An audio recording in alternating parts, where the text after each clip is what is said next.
Bazooka! What are you doing? Get the out of my room. I'm rumbling my Sonic. So early access to Sonic Rumble was recently granted to creators in the US, with the condition being that it's at Sega's discretion. And as the guy who literally leaked an early version of this game back when its logo was a blatant copy of Toy Story, obviously I did not get into this program, but have been able to play this thanks to currently being in Canada. Wink, wink. And as it turns out, this is actually a good thing because it gives an entirely different, unclouded perspective, since the version for those in the creator program is actually quite different from the ones you'll be playing, and the other creators in it probably don't even know this. And having spoke to a lot of Sonic tubers about this, none of them knew about it. But Sega, in a pretty smart tactic to make this game look more appealing in its footage, has removed many of the microtransactions from people in the program, which I can definitively tell you, having played quite a bit of this, that there is a ton of microtransactions in this game. Like, it's actually kind of insane. Some are pretty expensive, such as the Silver Bundle, which is $25 freaking dollars. And that's just one of many. Even though it's still in preseason, the preseason pass for this mobile game costs significantly more than Fortnite's Battle Pass, a game that has multiple modes, is fleshed out, and actually fully released in a finished state. While this is just the price for the pass in pre-release. And it's not permanent, just like any of these games, it's a Battle Pass, it's for seasons. So if you want to progress, you're going to be buying quite a lot of these throughout the course of the game's lifespan. Oh, and I forgot to mention it, but it's basically obligatory, so drop a like,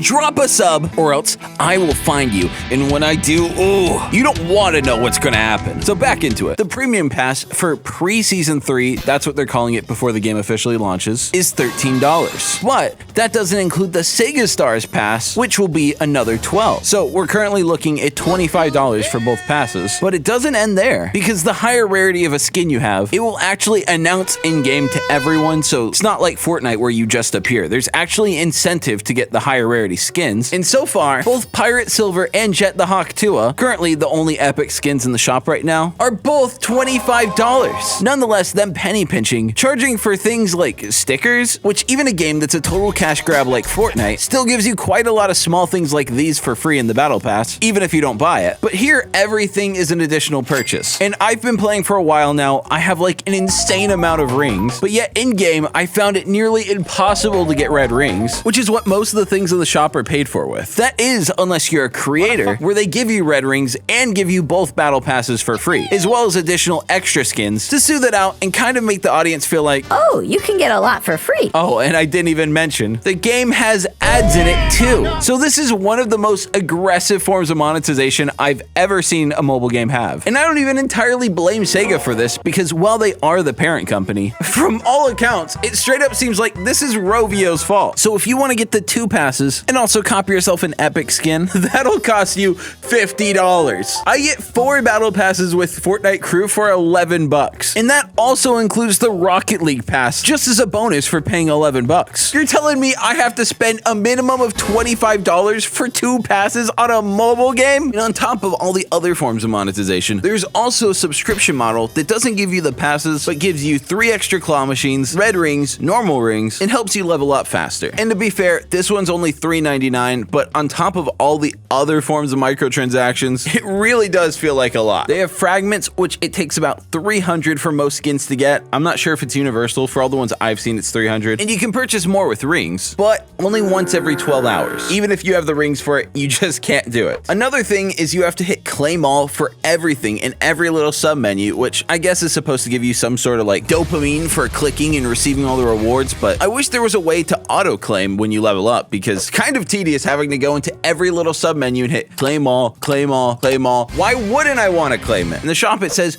free red rings, so you're like, oh man, this is awesome. Maybe it's some free item in the red ring menu. I don't know. The only free thing I can see is the claw machine, and this is where you unlock a lot of the Forces style avatar skins. They have these Omni shards, which work for any character and can be redeemed at the end of the season for rings if frankly you waste them. As the catch is, they do have to be used in the season they were acquired. Like right now, I have a bunch of Gothic Amy fragments. But even after playing a ton, if you combine the 8 I've earned, unlocked, purchased, as well as the 60 Omni fragments I've gotten. That's 68 out of 300. So you either have to be grinding literally 24/7 all the time, or spend some real money if you want to unlock any of these skins. I actually like that the basic skins are pretty easy to unlock and you can do it with rings. I think that's good, so point for Rovio there. But if you want any of the ones with outfits that are slightly customized, it's basically impossible without the passes. Something they give people in the creator programs for free, so again, most Sonic tubers out there aren't even aware of this fact. They're like, Go, you just get all these skins for free, that's cool. but for us normal netizens, you can't. There's smaller things like, I wish unlocking things was faster because it's so tedious having to click a billion times and wait and see this animation every single time you want to unlock something, especially if you've built up a ton of rings. But I don't want to whine about microtransactions. While there are some Nintendo-inspired levels of greed going on here, I've got to be completely honest and unbiased and say, this game is actually pretty great. There are some pretty awful aspects, which I'll get into later throughout this, but even with all of those, I still overall had a quite positive experience with Sonic Rumble. Gameplay-wise, it's got a huge variety of minigames that are constantly rotating out, and almost all rely on skill, with little hints of luck, but mostly skill. And I don't know why. Maybe everyone is just bad at this, but even early on, when I was fumbling and messing up, I consistently got in the top 3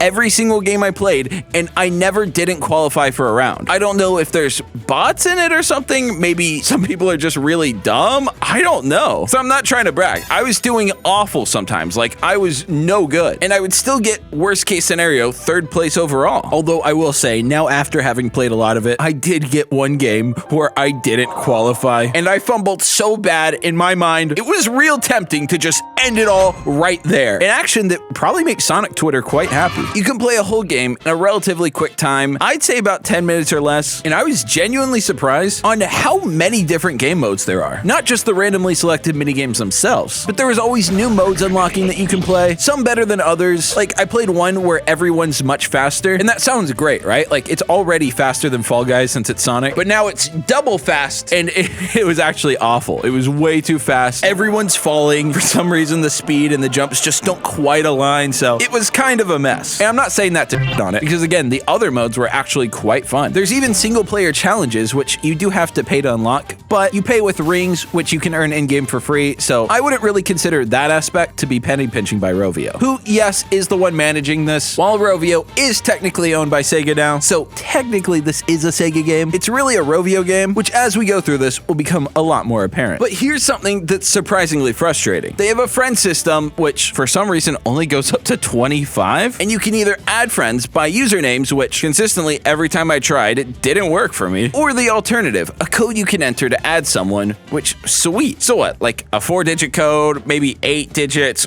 worst case scenario, maybe 16 digits. No, it's actually a 33 character long code to enter. 33 characters to remember. And it's not like a word or phrase, it's just random numbers and letters. Most cheat codes are easier than this. What the hell? The friend code is literally longer than the amount of friends you can even have. One thing I find super weird is by default, when you just start the game, even if you get first place and crush the competition, it's nearly impossible to get a rank above C, and that's because upgrading your skin, your chow, and your taunts will give you score and ring multipliers, and these multipliers are what allow you to get higher ranks. Meaning you can score in a lower place than the person in first, but still get a much higher rank than them, and my friend who's in the creator program consistently did that about every single match. Now, I will say, when it comes to games like this, while it is needed for quests and challenges, I personally don't really care about ranks and focus much more on getting first, second, or third place. But to have ranks and ring counts multiplied by cosmetics that you can just pay for, and many you have to pay for, seems really odd to me and pay to win to a degree, especially considering the main mode this game consistently has through all the rotations is ring survival. So it's a huge advantage to apply these stat upgrades, and I personally wish the cosmetics were just that, cosmetic, and didn't have any sort of gameplay advantage attached to them. And after my friend showed me how to get red rings from the achievement section, which, like the other 6 sections where you unlock stuff, you have to manually claim all for each one individually, and it doesn't just give you what you earned without doing that per section. But those higher ranks give you more rings and red rings, so once I figured this out and upgraded all my stuff, getting red rings became much easier, and I went from 0 to over 100.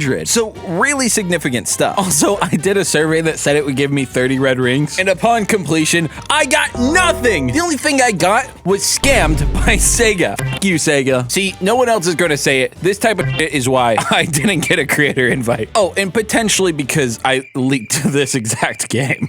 Now, in terms of how the game itself plays, most people have all said the exact same things, which I'd find boring to mindlessly repeat, but I am basically required to address the elephant in the room. So with that, to talk about the gameplay without repeating what every single other creator is saying, it essentially boils down to Fall Guys with Sonic, and like Sonic, is much faster. However, despite the most apparent difference of the games being the drastic difference in character speeds, the biggest difference in terms of gameplay is that the homing attack is actually what sets us apart from Fall Guys the most. A feature that obviously exists in all modern Sonic games, but completely changes the way this whole experience feels as a competitive multiplayer game with 32 other people, all equally as equipped as you. Whether it's homing attacking a buzzer to save yourself from falling, hitting an object to advance a bit forward, or attacking enemies and other opponents. The part about it that makes it feel so unique is it feels so good to use it. It freezes them for a second and quickly dashes you forward, and the whole screen shakes to signify the impact of the hit, which it's super rewarding to use. But now, you can't just use it on opponents all willy-nilly. You have to pick up the star power-up to use it, making this an item everyone is clamoring to grab first, and once you grab it, knowing you can wipe out someone in front of you feels so good. It's taken me from a far second place, almost third, to making the first place player fall midair, giving me his position, and securing the first place lead. And let me tell you,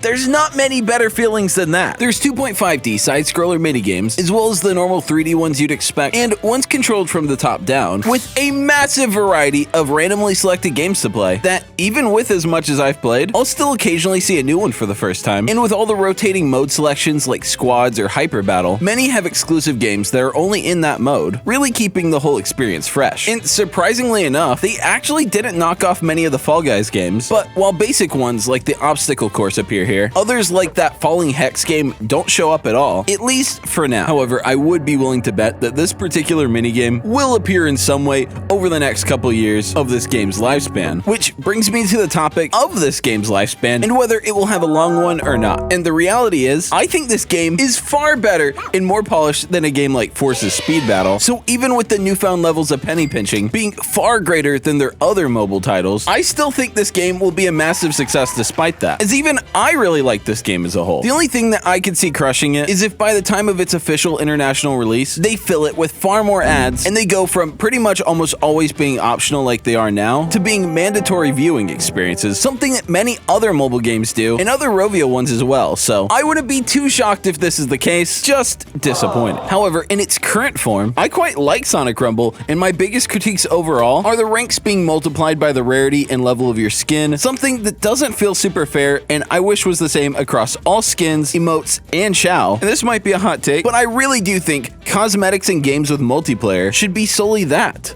Cosmetic. Otherwise, it's opening the floodgates for the meta to be unbalanced, and we're going to see people who barely qualified rank higher than those in the first 3 places, something I personally don't like to see. So out of 10, I'd give it a strong 7 to light 8 in its current state, and I'm really curious where they go from here. And if you like rare stuff, I've been posting banger stories that disappear after 1 day. So follow me on Instagram at The Sonic Show, one word, so you don't miss out on that. And I'm not gonna lie, they are bangers. My Discord is awesome, and we're planning to do a massive Fortnite customs match. Since I do have a creator code, I've never promoted it before, but it's Sonic Show, one word, no the. So hop in the server and join our really cool community, which might just be one of the funniest Sonic servers in the entire community, since I'm fairly hands-off and appreciate humor in ways other people either don't get or don't like. And with that, I'm feeling good, so expect a video every Saturday on The Sonic Show. And over these next couple weeks, I'm gonna have a really cool announcement to share. But for now, drop a like, double check your subs, and that's all. Lots of love, peace, bye-bye,